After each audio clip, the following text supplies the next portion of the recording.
म दाइ हो तर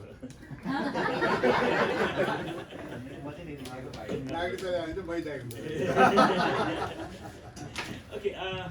ल तपाईँहरूसँग भेटेर खुसी लाग्यो अस्तिदेखि आउने भनेको फर्स्ट डेदेखि नै म केमा अलमा लिइरहेको थिएँ यो पक्कै पनि राम्रो भएको छ किनभने मान्छेको सङ्ख्या नगर्नु भनेकै राम्रो भएको पढ्दैछ आज पनि दुईजना पढेर पो आएको अब त्यो अगाडि दुईजना पढ्ने को हो दुईजना आज बढी पो गएछ तपाईँहरू चाहिँ अब साथीसँग बसेर अर्को खोइ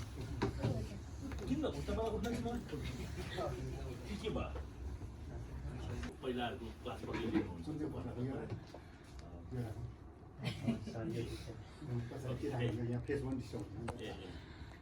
अनि अब यो ट्रेनिङ टिचिङ लर्निङ प्रोसेस भनेको चाहिँ धेरै यहाँ चाहिँ फोटोग्राफी गरिरहेको साथीभाइहरू पनि हुनुहुन्छ उहाँहरूलाई टेक्निकल बेस थाहा हुन्छ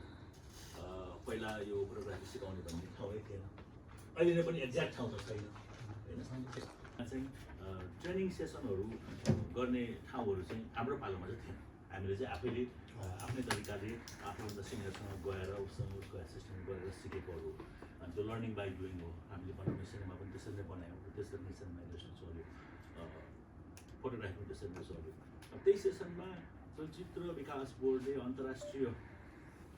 स्तरको विभिन्न प्रकारका ट्रेनिङहरू गर्यो राष्ट्रिय स्तरको ट्रेनिङहरू गर्यो त्यही ट्रेनिङहरूको बिचमा बाबु मिटिङमा कुरा गर्दैछौँ सरस्वतीज्यू त्यो भएको हुनाले हामी चाहिँ ओके टिचिङ एन्ड लर्निङ प्रोसेसमा काम गर्नुपर्छ किनभने स्किल म्यान पावर कम भयो छ सेमी स्किल छ यदि एउटा विदेशीसँग सानो फोटो मात्रै खिच्न जानु पऱ्यो भने स्किल्ड मान्छे एकदमै कम छ अथवा भिडियो खिच्न जानु पऱ्यो अथवा अन्य प्रकारका चिज गर्न जानु पऱ्यो जानेको चाहिँ छ नर्मल फोटोहरूले खिच्छ तर त्यसको टोटल स्किल्ड म्यान पावर नभइसकेपछि फोटो लगायत हरेक सेक्टरमा सिनेमाको हरेक पहलुहरूमा त्यस कारणले हामीले यो वर्ष चाहिँ क्षमता अभिवृद्धि वर्ष स्किल डेभलपमेन्ट ट्रेनिङको रूपमा हामीले इन्हान्स गर्ने भनेर यो वर्ष सबै त्यही ट्रेनिङ गर्ने क्रममा चलचित्र विकास बोर्डले फोटोग्राफीको पनि र जर्नालिजमको पनि क्लास लिन लागेको त्यो अवस्थामा चाहिँ काठमाडौँ महानगरपालिकाले एउटा जोइन ह्यान्ड गर्यो हामीले चाहिँ 3 दिनको एकदम क्र्यास कोर्स बिहानदेखि बेलुकासम्म होल डे चाहिँ गर्न सक्ने हिसाबले काम गर्न खोजेका थियौँ तर त्यसलाई चाहिँ फेरि 1 महिनामा लिएर गएर त्यो स्पेसल 3 दिनको फेरि हामी त्यो त सरहरूले गरि नै हाल्नुहुन्छ उहाँहरूको रुटिनमा छ अनि त्यो गर्नु लागेको तपाईँहरूले भाग लिइदिनु भयो त्यसको लागि थ्याङ्क यू तपाईँहरू नभएको फेरि भाग लिनु स्टुडेन्ट चाहिँ त सिक्छु भन्ने अनि त्यसमाथि पनि थ्याङ्क यू हजुर थ्याङ्क यू उहाँले त्यो टिचर पाउनु भनेको त त्यो